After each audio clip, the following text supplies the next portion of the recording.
Luego de comentar los mecanismos intrínsecos de control del flujo sanguíneo renal, en este quinto video de la sesión 5 abordaremos los mecanismos extrínsecos de control de flujo sanguíneo renal.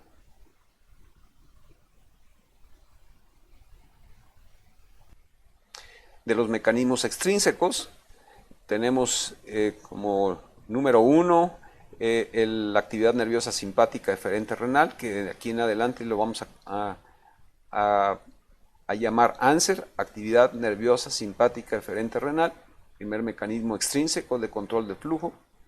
Segundo es la angiotensina 2 circulante, que es un vasoconstrictor renal. Cabe decir que el efecto vasoconstrictor renal es preferencialmente eferente. Esto se debe a que la arteriol eferente es mucho más sensible que la aferente a la acción de angiotensina 2. Luego tenemos otro mecanismo de control extrínseco que es hormona antidiurética, que produce vasoconstricción a dosis altas a través de actuar a través del receptor B1 de vasopresina. De hecho, la vasopresina primero se conoció por sus efectos presores antes que por sus efectos antidiuréticos. Luego tenemos péptido natriurético auricular, que es un péptido que se sintetiza a nivel de la aurícula y que característicamente produce vasodilatación aferente y vasoconstricción eferente. El primer mecanismo extrínseco que abordaremos es la actividad nerviosa simpática eferente renal. Cabe decir que el aumento en la actividad nerviosa simpática eferente renal influye sobre prácticamente todas las estructuras renales y bueno, pues así al actuar sobre las células mesangiales intraglomerulares, pues disminuye la superficie de filtración y por lo tanto lo que se conoce como el coeficiente de filtración capilar, produce vasoconstricción arteriolar aferente, eferente. Aquí cabe decir que la arteriol aferente es mucho más sensible a las catecolaminas que lo que es la arteriol eferente. Aumentaría la secreción por las células granulares, con lo cual aumentaría la secreción de renina. También propicia constricción de los vasos medulares renales y pues tiene un efecto tubular directo prácticamente en todos los segmentos tubulares, de manera que aumentaría la reabsorción de sodio. A consecuencia de la operación de este mecanismo extrínseco, entonces esta curva de autorregulación puede sufrir cambios que pueden ser realmente aparatosos. Esta curva que está dibujada aquí en principio podría representar bien las condiciones de autorregulación en condiciones en las que la actividad nerviosa simpática eferente renal es de muy baja frecuencia. Sin embargo, en condiciones en las que la actividad nerviosa simpática eferente basal sube, como puede ser el hecho de que disminuya la presión arterial media o disminuya la presión venosa central, lo cual inactiva los vasoreceptores sinoaórticos y cardiopulmonares y eso aumenta ANSER, entonces este aumento progresivo en ANSER disminuye en principio la meseta de autorregulación hasta que hace desaparecer el fenómeno de autorregulación hemodinámico, es decir, que puede hacer que este fenómeno de autorregulación desaparezca, aparte de que la meseta va a ir disminuyendo, lo cual significa que para una misma presión de perfusión la magnitud del flujo va a ser cada vez más bajo, además de que corre hacia la derecha la presión crítica de cierre. De manera entonces que la actividad nerviosa simpática puede sobrepasar la operación de los mecanismos intrarrenales del control hemodinámico y hacer que el flujo sanguíneo renal llegue a ser cero.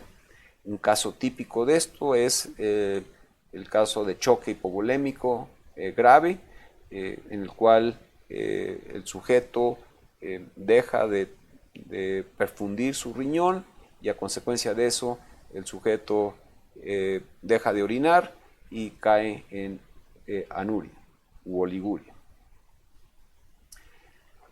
El segundo elemento extrínseco es angiotensina 2. circulante.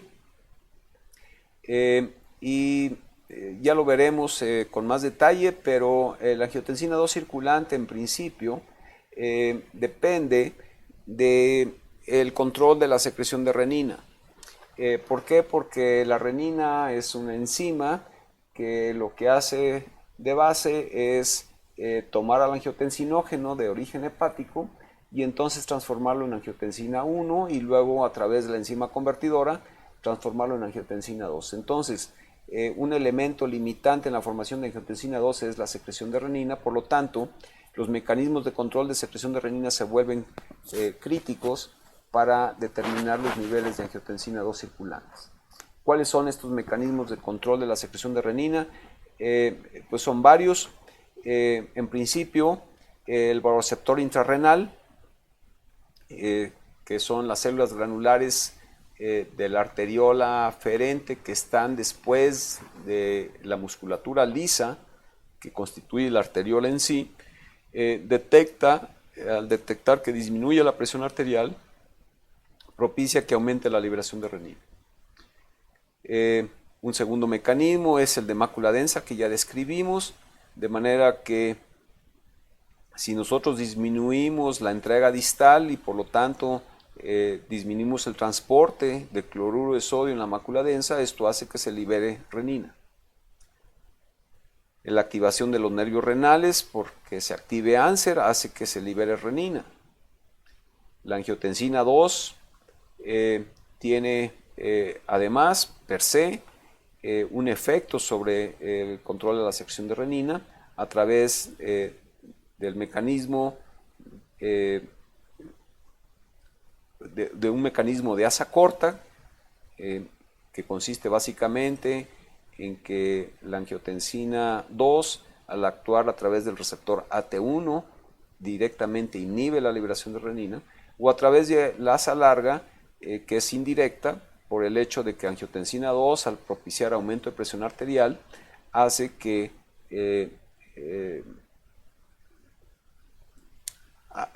esto inhiba la secreción de renina. De manera entonces, inhiba la secreción de renina básicamente a través del mecanismo del baroreceptor, de la activación del baroreceptor sinoaórtico, del baroreceptor intrarrenal o del mecanismo de mácula densa. Finalmente, otro elemento en el control de la secreción de renina que tiene relevancia, bueno, de hecho son dos, es el péptido natriurético auricular y el óxido nítrico, cuyo aumento en sus niveles circulantes induce disminución en la liberación de renina. La angiotensina 2 circulante, de manera parecida a lo que sucede con catecolaminas, tiene efecto a nivel de las células mesangiales intraglomerulares, a nivel de las arteriolas, de las células granulares de la arteriola aferente, en vasos medulares, en la unión neuroefectora noradrenérgica, donde aumenta la liberación, disminuye la recaptura y aumenta la sensibilidad, y angiotensina tiene una acción tubular directa sobre el transporte de sodio en tubo proximal, tubo distal y conducto colector.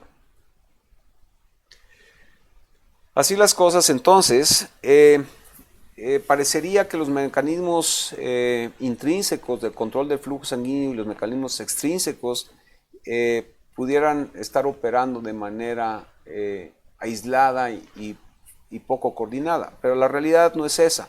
La realidad es que existe una interacción muy precisa de los mecanismos de interacción, de los mecanismos de control del flujo sanguíneo renal, tanto extrínsecos como intrínsecos. En esta figura que viene del Vander, es claro aquí el hecho de que el aumento en la actividad de los nervios simpáticos renales, es decir, de Anser, o un aumento en los niveles de angiotensina 2 circulante, en principio tiene un efecto sobre las arteriolas renales que es de tipo constrictor.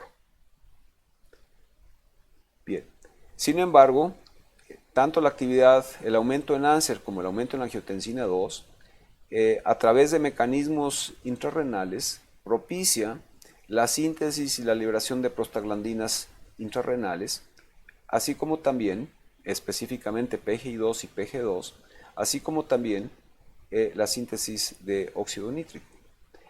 Y estos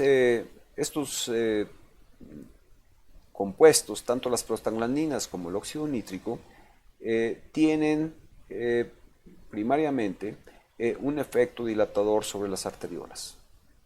Lo que se quiere decir con esto es que el efecto que tiene la actividad nerviosa simpática o los niveles de angiotensina 2 circulantes se ven contrarrestados por la síntesis y liberación de prostaglandinas y óxido nítrico, que son inducidos por estos mismos factores, es decir, ANSER y angiotensina 2.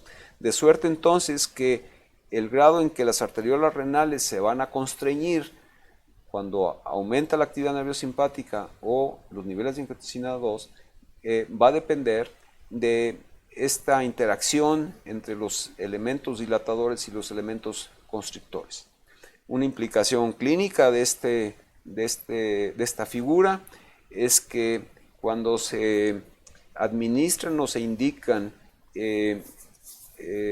antiinflamatorios no esteroideos que tienen como blanco el inhibir la síntesis de prostaglandinas vasodilatadoras, entonces dejan prácticamente sin contraposición el efecto del aumento en la actividad nerviosa simpática y de la angiotensina 2. De suerte entonces que en condiciones críticas de, por ejemplo, un choque hipovolémico, el efecto que tiene la disminución de presión arterial y de presión venosa, estimulando actividad nerviosa simpática y estimulando angiotensina 2, se ve aumentado por el hecho de que el sujeto que está tomando antiinflamatorios no esteroideos no tiene este mecanismo de contraposición a los efectos de ANSER o de angiotensina 2, y entonces este